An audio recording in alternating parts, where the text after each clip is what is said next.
Today we have with us my friend Daniel Borysewicz, who has been a friend of mine for over 20 years. He's a chaplain in hospice and also ordained minister at MCC and does the San Francisco night ministry work. And most importantly, he created a workshop called Leaving Shame Behind. And we're going to talk about shame and masculinity, the patriarchy, and healing,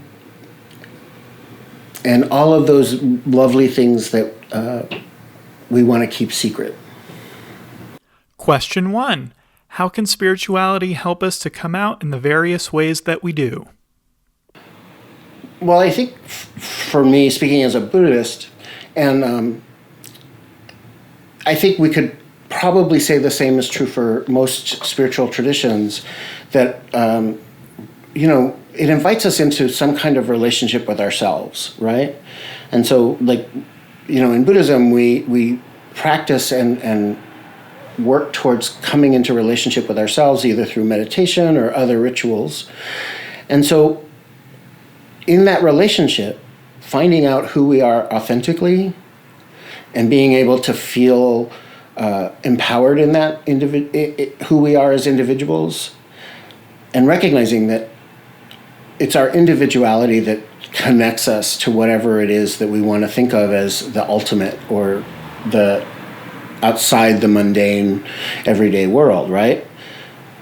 We can only connect to that stuff through our own lived experience, through our own bodies, through our own experience.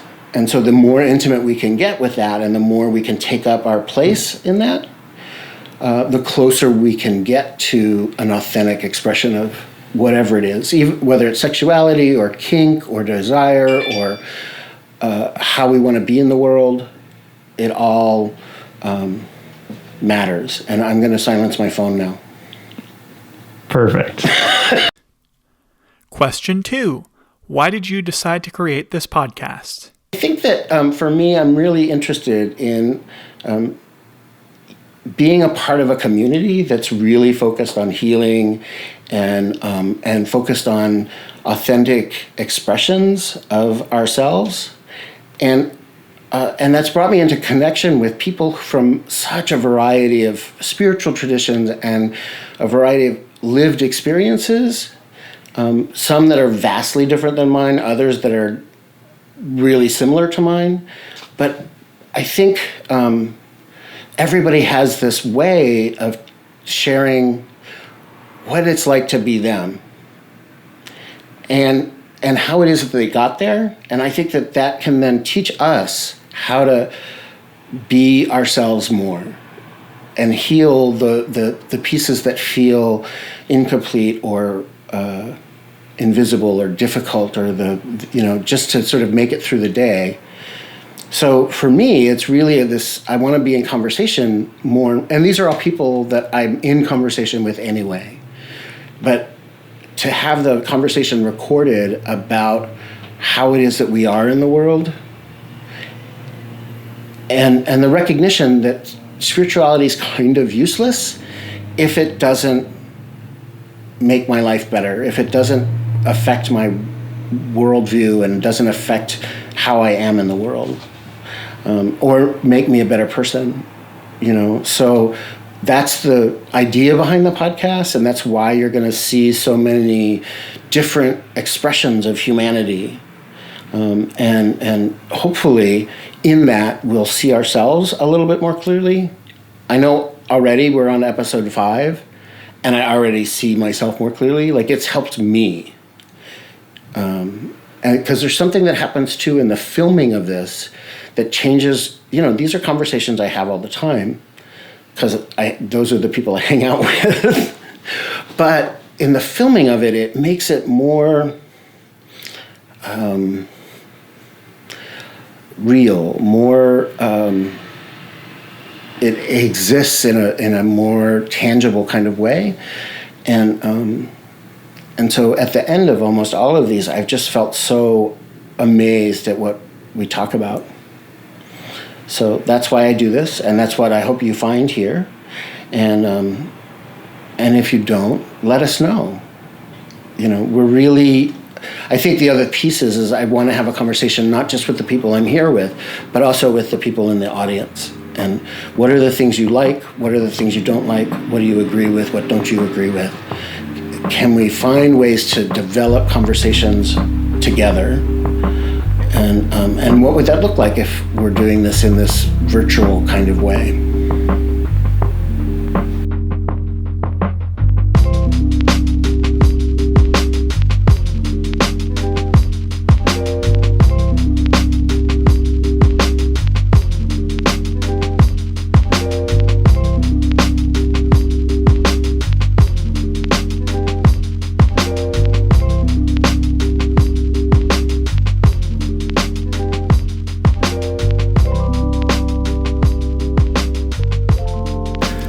Today our guest is the Reverend Daniel Borysewicz, and he's a progressive, sex-positive hospice chaplain seeking radical inclusion for all people, regardless of race, nationality, sexual or gender identity, or socioeconomic class.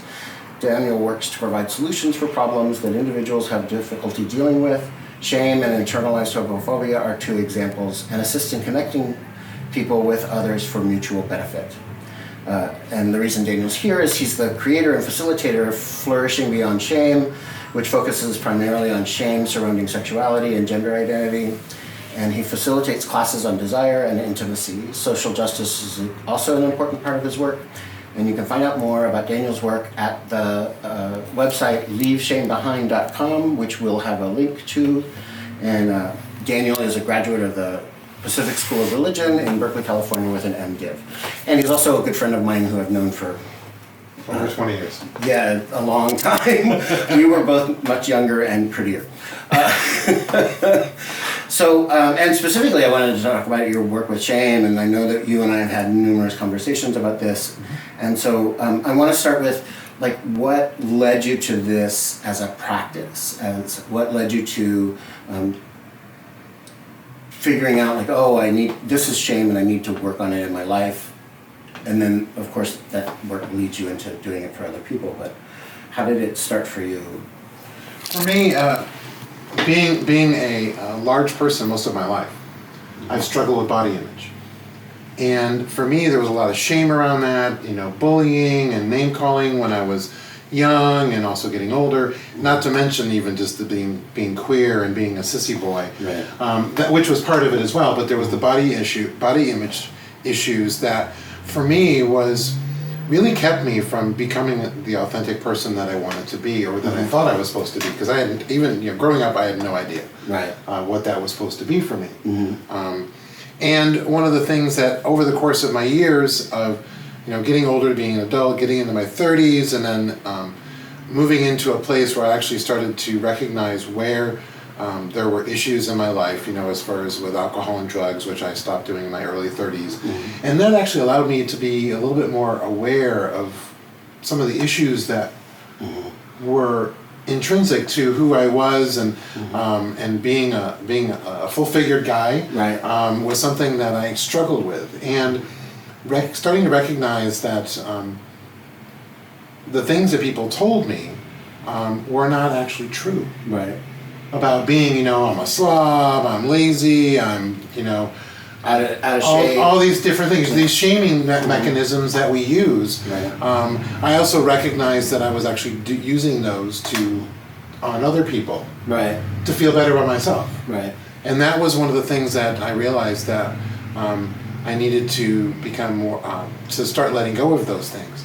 And and also part of this journey that I had is that in my sexuality, as far as, there was when I was high school, I was identified as bisexual. That back in the 70s, bisexual was kind of in and it was acceptable. Right. And then coming out as being gay in the early 30s, and then I kind of went back in the closet as being bisexual again, and then when I got sober, I became a militant homosexual. In your face, I'm a fag, I'm in your face, this is who I am. Yeah. And over the course of and I realized that was a little bit too extreme too. So so for me, I started recognizing, okay, let's kind of move back into this and recognizing where am I in the spectrum of sexual identity and awareness. Because one of the things that I felt as I moved through the world as a gay man, I had attractions to other people other than other men. Right. And I had internalized shame around that. It's like, oh no, I can't have these feelings because that's not who I am. But actually, that's who I am. Well, and I think that that's a really common problem in white male cis spaces. That there's such there's such a level of misogyny and gynophobia, right? Like this fear of seeing or being near a vagina that kind of puts people, and I think also part of like the coming out process, and being like, makes us sort of, because I'm gay and that's a specific thing, then the other things like bisexual is just a journey. Like that was my journey to gay. Like I became bisexual because it was safer than being queer. Yes. Right? And so like the ways in which gay white men sort of ostracize bi people or people who are interested in other people who may have vaginas, or, I've been in play parties where, gay men get upset if like there's a woman playing beside them, or if there's a trans guy in the room, and the way that all of that plays out. And it's really interesting to me because I feel like it's such a commitment to not just shame but also patriarchy. Like we get just steeped in this way of like, and it's such a I think it's such a hindrance, right? Like you were saying, it stops us from becoming our authentic self. Yeah. And for me, one of the things that you mentioned about being bisexual, there was a time when I was that militant homosexual or a gay man where I would actually was also part of that conversation and that narrative of the fact that, the bisexuals just haven't made up their mind yet. And that's just another form of shaming as far as shaming them to saying, you just need to get off the fence. Right. And I remember myself even saying those things, you just need to get off the fence, you can't decide. Right. But it's actually not true. It's like, this is, whatever he's attracted to or she's attracted to or they are attracted to is none of my business. Right. Unless they're attracted to me, then it is my business. Right. And that was a really difficult thing for myself to really, to move through, to recognize that it's like, it's none of my frickin' business who they're attracted to unless they're focusing on me. Right. Well, and I think it's also really interesting because I think that part of that militancy, because I went through it too, and part of it was the AIDS crisis, and I was super militant around the AIDS crisis, and that's where I picked up being a faggot, and particularly being an infected faggot, which is my favorite identifier these days. But I think that part of that militancy also comes from the shame that you carry, that internalized homophobia, that just says, no, I have to protect this at all costs. Like it's like the pendulum swings the other way, and all of a sudden we go from hating ourselves to this kind of false bravado that sort of says, this is what it means to be a queer guy or a gay man, and if you're not this, then, and don't tread on that, right? Like, so anything that sort of may make it more complex than just this simple cut and dried, I like to suck dick and fuck ass, then, like anything that makes that more complicated becomes forbidden, right? And that just sort of adds to our shame, I think, because for me, coming to a place where I understood that, no, I'm just a gay guy, I'm also a cis guy, and that, but that's, that had to come through this place of nuance. It had to come from a place of like knowing myself and dealing with my own internalized shame and guilt and all of those things, and the stories that people tell you around body stuff and around. Oh God, yeah. And that's one of the things that's really, when I first when I was living in Tucson, and I got my first real interactions with trans men, some gay trans men and just some trans men. I realized, ooh, this is something I'm really attracted to. Right. And I was like, okay, so I started, and as I started exploring that possibility and dating people, I started getting pushback from my gay cis male friends, right. A few, where it's all about what's in their pants, right. And that goes back to the whole notion of gender is specific to what is between your legs, right? And it's like, this one friend of mine, I said I was dating this person. It's like, oh well, does it mean you're bisexual? I'm like, no. Right. So, well, weren't they born female? Yeah, but they identify as male. It's Right. like, well, what are they, what's in there, do they have a penis? Or does he have a cock? I forget what he said. I was like, well, I said, yeah. He's like, well, how big is it? Like, well, that's none of your business unless you want to have sex with him. Right. And it comes down to, it's like, what is in someone's pants Right. defines on who they are and their gender presentation. It's like, Right. no, it doesn't. Well, and I think Because it's what you say you are is what you are. And Right. it's my job to respect your wishes. Right. As a human being, not necessarily, and especially as a white, cis, gay man. Right. To recognize who you are because that's who you say you are. Right. Yeah. Well, and I think it's really interesting because I think that, for so long, being gay or queer was so tied up to sexual performance and sexual activity. Absolutely. And Especially, even today, he's a stud because he's got a big cock and he Right. fucks all the boys. but even like from the outside, right? Like the shame that we get Yeah. instigated to, it's like the biggest problem that I think straight homophobes have is the fact that we're sexual, right? And so that then when we first sort of come out, and part of that sort of protective layer becomes, it's all about my sex life, and it's not about how I form relationships or how I interact with people or how I am in the world, right? Like who I am, and being a sissy, being able to sort of explore, like, okay, being a sissy, does that mean I have trans leanings, or do I want to be and then I started being a sister and wearing dresses and all of that, and I think it's really interesting, the journey that we go through to sort of come to a place where we realize, like, yeah, queer is my identity regardless of what sex practices I have or don't have. Like, I can be queer and asexual, right? Or I can be queer and celibate. I can be queer and, bisexual. Like I think that taking it out of the place of the sexual behavior into, like, yeah, and part of my difficulty when I started, after my partner died and I started dating, was that so many men were just tied up in their dicks and my dick, and so much of the interaction centered around my biology, which had nothing to do with who I was as a person. Like, I just became a thing known, like I was a dick attached to this body, but You were a sexual object. Right. And that's all it was. And that's, and there are moments in our lives, Right. and depending on which is totally appropriate. Right. I remember when I was young. can be really hot. I remember when I was much younger, as far as having sex in the bushes in Balboa Park in San Diego, or in the restroom at Macy's at a Right. mall somewhere, was getting my dick sucked through a glory hole. Right. It's like, those were wonderful times, and that's all it was about. It wasn't about connecting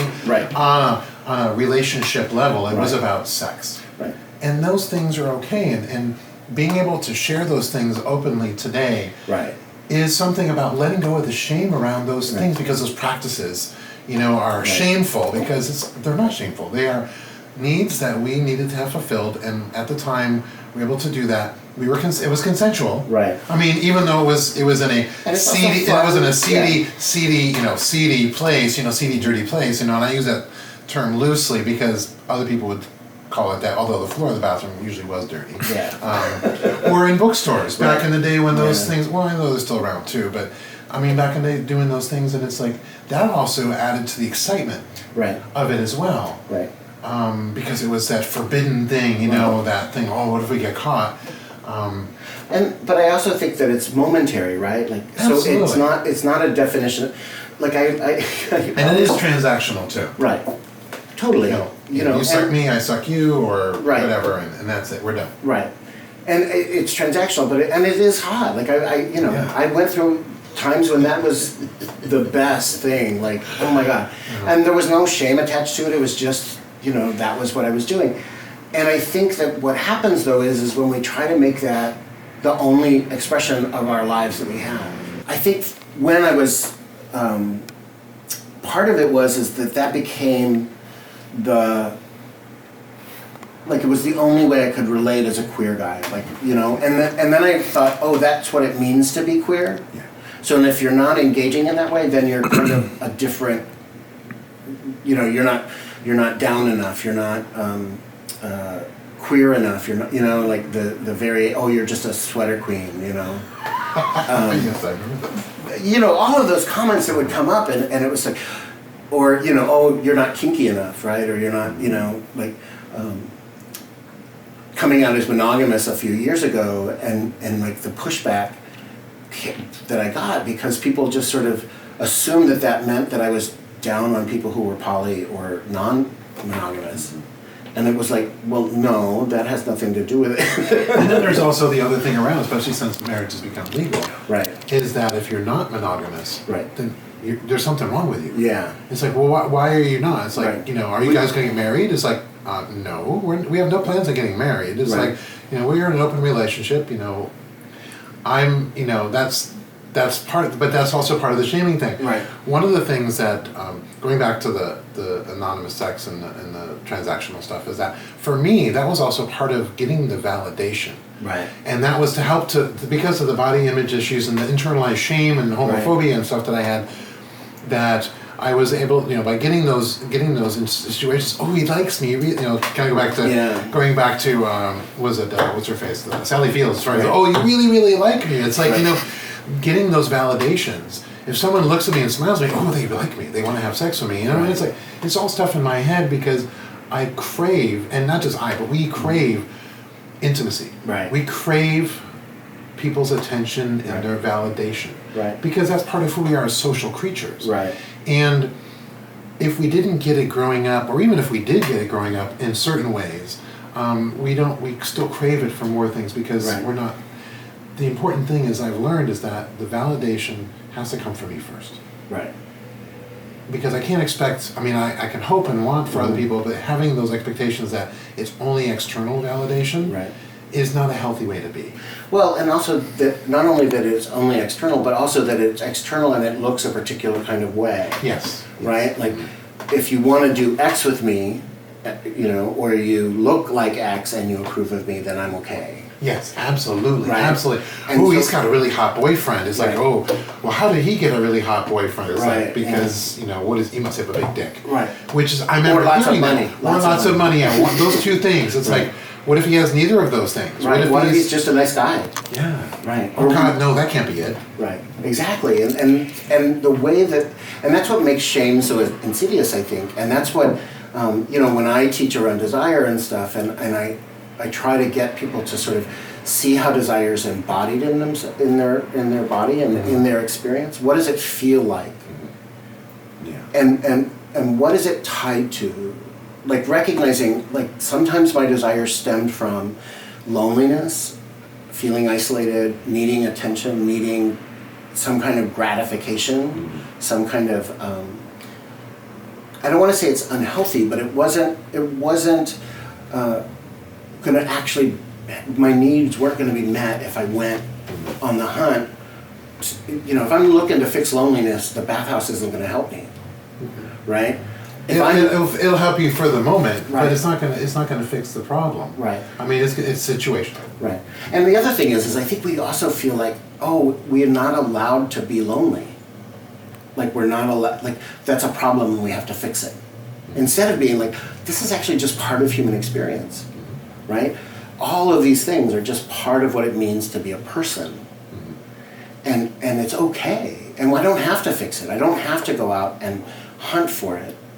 You know, and sometimes, yeah, I call up friends and I go, hey, I need to know you love me. Can you just say it? Right? Or, you know, there is a way in which you can go out and just try to work with that stuff. But to recognize, like, oh, wait, I'm not actually horny. I'm just lonely. Or I just need to be touched. Yeah. Right?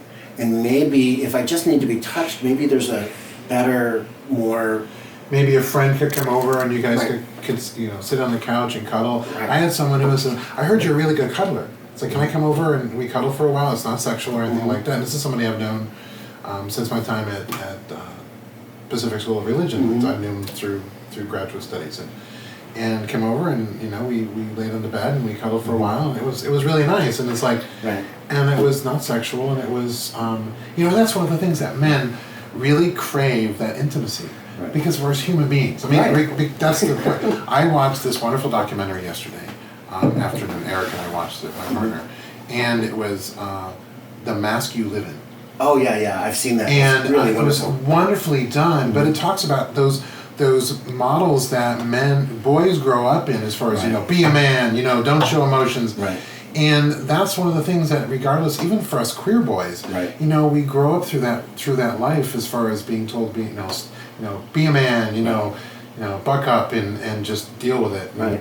And Well, just look at the way we bottom shame, right? Like if you're the bottom, or if you enjoy bottoming,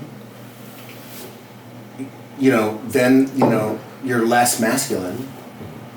Or there's the amount of bottom shaming and the amount of and that's what I loved about the relationship on Pose between Billy Porter's character and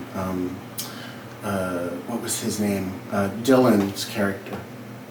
I've not seen Pose, so it's a wonderful. I know the show. I know the show, but I've never seen it. So. Well, and at the start of their relationship, that was one of these areas of contention, was about bottoming, and Billy Porter just kind of. He had this monologue that was so beautiful, just about no, that's not okay, and that's just another form of homophobia. That's just another form of the patriarchy. That's just another form of oppression. Like if you like to get fucked, and it's okay, and it doesn't. And if you don't like to get fucked, that's okay too, right? Yeah. Like you get to decide for yourself what feels good to your body, and I think that that's so intrinsic in part of sort of dealing with shame and dealing with our internalized oppressions and our hidden biases, right? Is to look at like, oh, what is it that I really do like? Yeah. Our desires are so tied to our shame around them. Right. One of the things I taught a class for the kink community last spring in San Francisco, embracing your desires. Mm-hmm. And the first part of the class was talk and slides and some conversation with the participants in the class, and a lot of it was about shame. Right. And then the second part of the class was where I would show things up on the screen about, do you desire this? And there was a scale on the wall where they would actually go either +3 or -3, and they would self-select. And it was actually really fun exercise because there was things from being dominated or being dominant, dominant or being dominated, and there was all kinds of sexual things. There was a lot of kinky stuff. So it was a variety of different things, and it was really interesting and fun to watch these people, because some people were like, they were so much into it, they would actually go way past the +3, or go, if they're like, oh, I'm totally not gonna go way past the -3. But it was a safe space, and they were able to really embrace those things. There were a few people that were kind of like they weren't able to really decide, or they were in the middle most of the time, which is okay.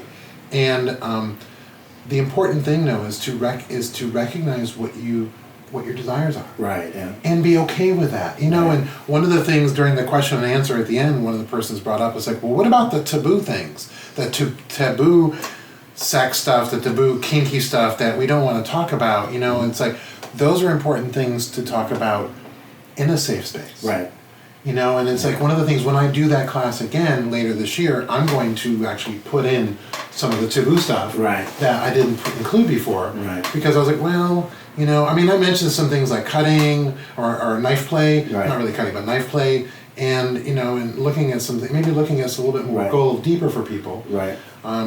And I'm actually, next month, the 23rd or 24th, whatever, the last Monday of February, I'm teaching my class on shame.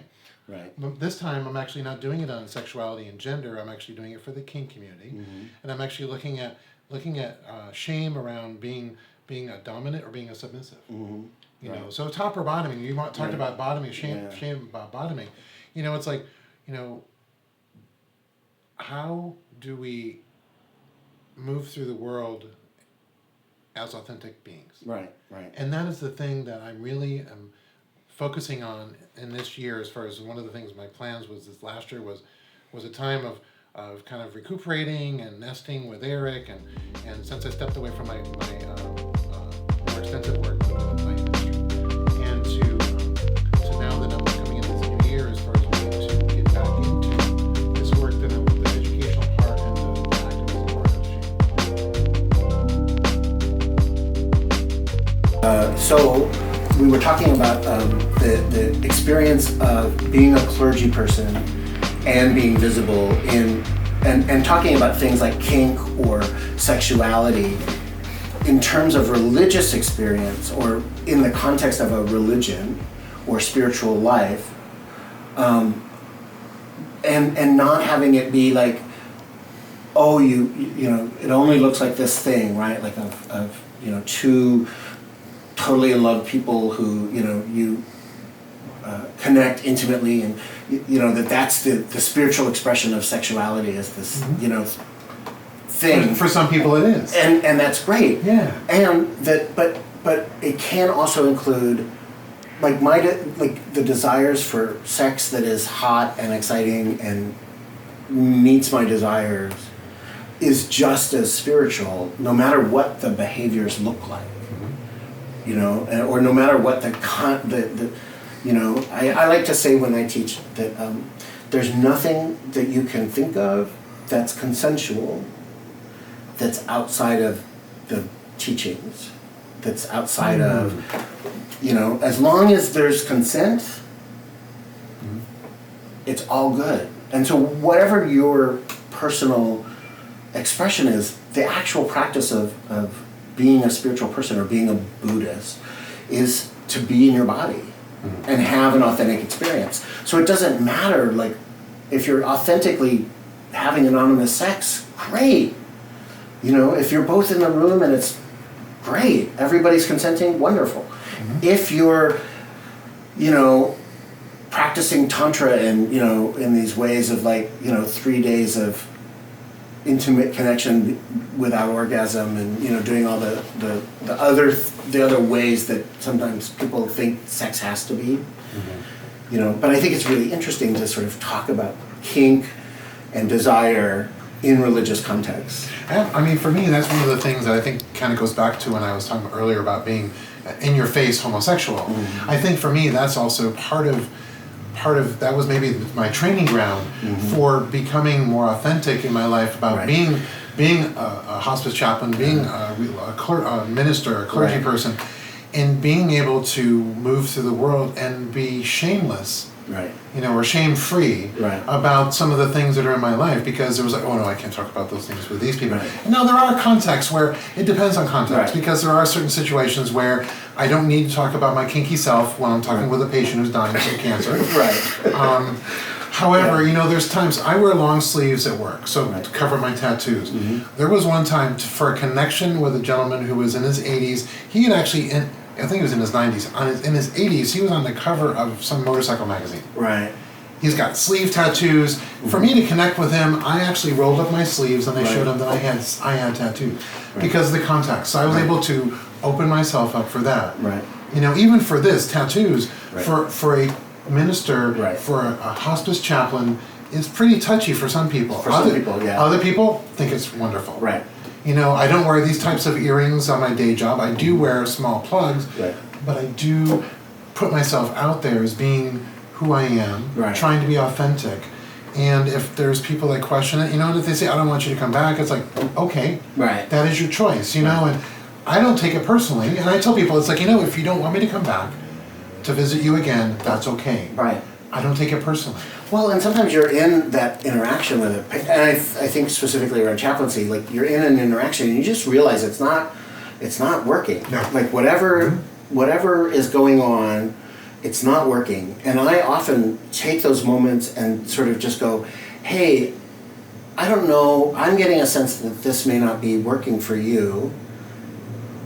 Can we talk about, do you want to see someone else, or do you I don't have to be here, like it's okay, and it's okay for if it's not working for you, like we can one, do something else, we can have a conversation, or I can leave and find another chaplain, because I I'm not everybody's flavor. Yeah. And that doesn't mean that I'm a bad chaplain, and it doesn't mean I'm a bad clergy person, and it doesn't mean anything about me. It just means I don't have to be everybody's flavor. No. I remember when I had my surgery back in 2013 at the VA here in San Francisco. The morning of the surgery, a priest chaplain came in to talk with me. We had a lovely conversation, a very short conversation. I was very excited, loved talking to him. Right. And then when I was in ICU after the surgery, a priest stuck his head in. I don't know if you were in the room or not when he did that, maybe not, but he stuck his head in the door and I said, I don't want to talk to you. Yeah. And so it was a different person. Right. And it had nothing to do with him personally. It's Right. well, for one thing, I didn't want to talk to anybody at that point in time. I was just You're out of super surgery. medicated. I was medicated. I was still in pain, you Right. know, and when and seeing you there was a very different story. Right. Because I know you. Right. But I didn't want to talk to this priest who I didn't know. And I also knew to just sit there and shut up. Like, you were coming out of something and I didn't And need to- but I mean, for me, that's one of the things I've learned though is that, when I go in, people don't want to see me. But also one of the things too is that with the work I do in hospice, is that it's different than in a hospital setting. Right. Whereas I'm there to provide emotional support as well. Right. And that's one of the things when they hear the word chaplain, they're like, oh, I'm not religious, I'm not even really spiritual. It's like, that's great. How are you feeling today? Right. Yeah. It's like, how are you feeling with the fact that you just got a diagnosis that you're Right. dying, you're supposed to die in 6 months? Right. I mean, I word it like that. However, but I want to provide emotional support. And a lot of times there's that baggage that other people carry Around with the word chaplain. Yeah. And one of the things that I try to do is I usually don't mention the word chaplain when I call people on the phone and say I provide emotional support, and if there's a need for spiritual support, I can provide that or arrange for it. Right. And I get in there, once they get to see me and meet me, if they want me to support them, they can. But I go in there as my authentic self as far as this is what I can provide for you. Right. And if you want that, I can provide it, or I can get someone in. Right. You need a Catholic priest, you need a Jewish rabbi, do you need an imam, Right. or an imam, I think it's pronounced, Yeah. and do you need someone for particular rituals, Right. or even a Buddhist priest? Right. I mean, there's been that situations as well. Yeah, well, I get called in sometimes for people, and I think though that going back to this idea of like the context matters, It right? does. So I don't go into to see a patient thinking, oh, we're going to talk about sex. Usually I don't talk about that with hospice patients, although, Right. if that's what they want to talk about, then I've talked about intimacy with hospice patients. I've talked about the intimacy of their relationships with their partners often, yes. because it's such at least in my experience, it's part of the process that people come to is the ending of this relationship. And so, often we'll talk about what that intimacy has been like for them. Yeah. And are there ways that that's getting interrupted by what's currently happening, and can we work with that and find solutions for it? I've had a few conversations with men But about that's especially like much- prostate cancer Yeah. and intimacy with their spouse. Right, and that's a much different conversation Oh, yeah. than about sex. But it comes from the work I've done around shame and sexuality and all of that stuff, it comes from the same place, because it's always, for me anyway, it's so intimately connected to how can we be ourselves and be who we want to be in the world, and not be dragged around by ideas or biases or any of those things, including in our relationship with our partners during the process of death. I know one of the things you get a group of gay men our age range in a room and talk about, okay, let's talk about intimacy. And they're like, oh, or it's like, yeah, we'll talk about sex. Right, We're yeah. talking about sex. No, let's talk about intimacy. Right. And where we are letting down our barriers, we're becoming vulnerable. And that's part of being authentic, is Yeah. being vulnerable to all of who I am. Yeah. I don't like the Brene Brown. I don't like the warts and all Yeah. stuff, but I mean, yeah, Brene Brown's. I mean, that was one of the things when I was first started doing the work on shame and creating my shame workshop. Brene Brown was just starting to get her work published Yeah. and stuff like that. So for me, I've actually definitely incorporated some of the stuff that she's done, but the intimacy and recognizing what we desire is so tied to Yeah. shame.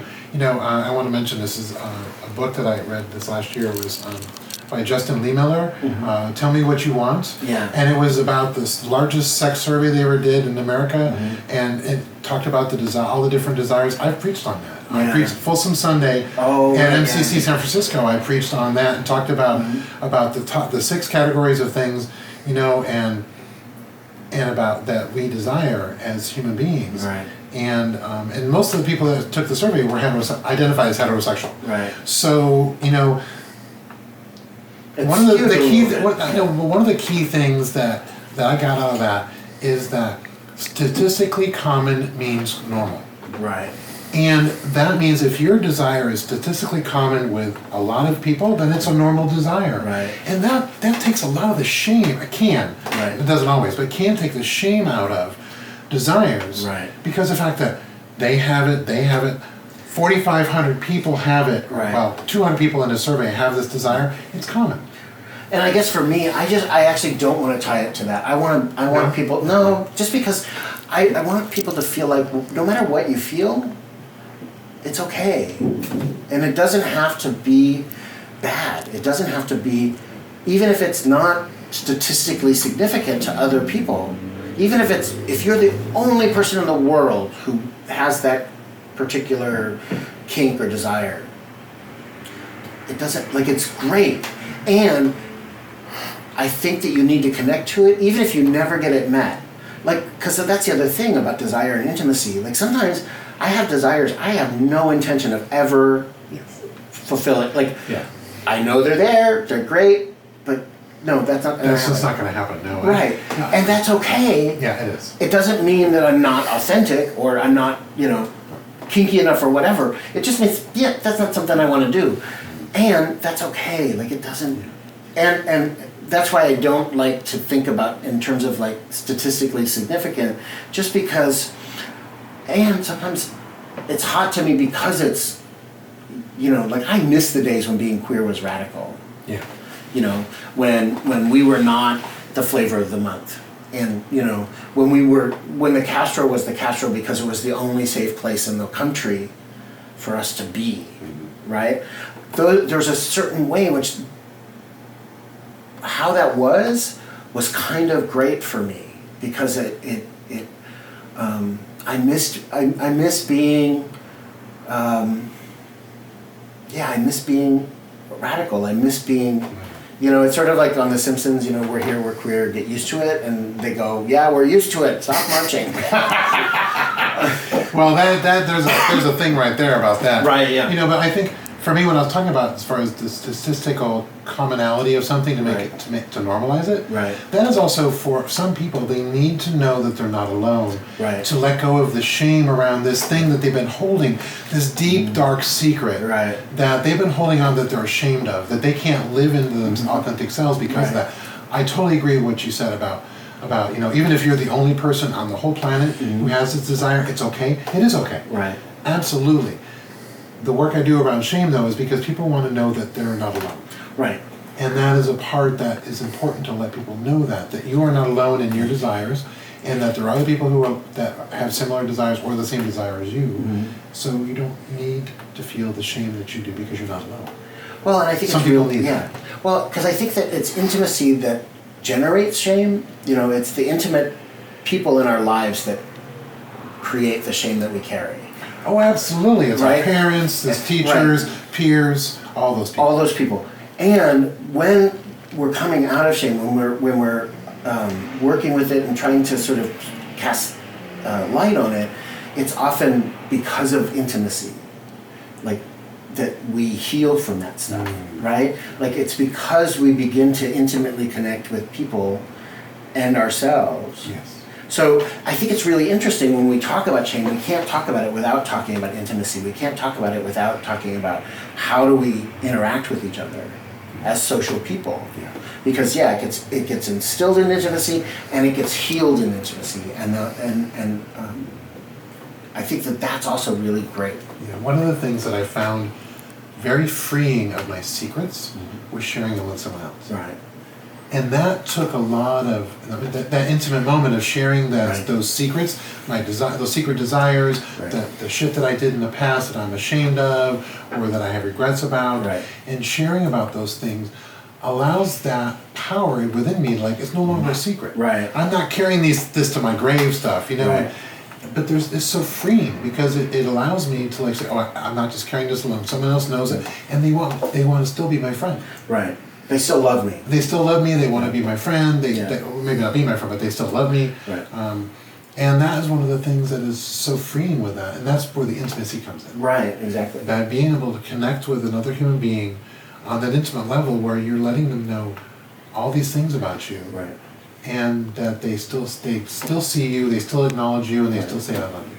Right, and I think that's what makes things like your workshop and my workshops work, and why it is that when we create the brave space and we invite people to share what they're finding out as we have conversations with each other, that allows that light, that allows that healing, that allows that they didn't run screaming from the room, or maybe they did, but it had nothing to do with me, right? Like, and it builds empathy in an individual, because if I'm telling a story about something that I'm a secret or something I'm ashamed of from my past, and they can identify with it, then they can actually start building some empathy with understanding about what I was going through and how I was feeling. Oh yeah, I felt just like that, or I felt similar. Whether they're saying that or not, they're recognizing it, and that actually is going to help them in their own healing, because they know that well, if this person got through it, maybe I can too. Right.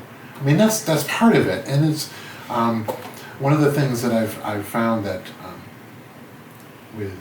with being out in the streets with the night ministry, a lot of people just want to tell their story. Yeah. They want someone to listen to them. Well, and I think and the same thing with our chaplaincy, as far as there to listen to a person talking about what's going on with them, and being open to that. And not enough of us do that. Right. Well, and I tell people my job is to just hear people. I just sit down and let people tell their stories. That's what my job is in the world. Like, I just sit down and tell me your story, whatever that happens to be in this moment.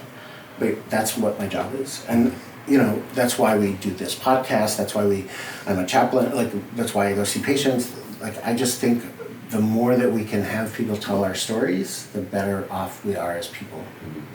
And so I want to thank you for coming, and I want to wrap this up and remind people that you can see Daniel's work at www.leaveshamebehind.com, which we can we'll have links to.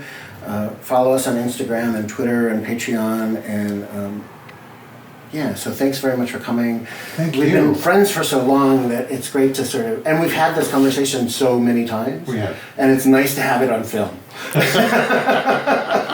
And not just for posterity. Exactly. Thank you. Goodbye. Hey guys, it's Fred. I'm the producer, videographer, and editor for Stump the Monk, and I just wanted to let you know that as of this episode, we've made a few changes to the formula of the show and how it works. One of those is that we are now hosting the public videos on a website, as well as links to all of our show notes and social media streams and all of that, just because we realize that that is probably going to make it easier for a lot of you listening. I also wanted to say thank you so much for the support that we've been receiving from you over the past couple of months. We really appreciate your monthly donations over on Patreon. It has really made a big difference to the way that we create the show. We will be getting more high quality mics very soon, thanks to your donations and your support in general. Forward to some of the changes that we are rolling out as of this episode airing, and until next month, thank you so much for listening, and enjoy.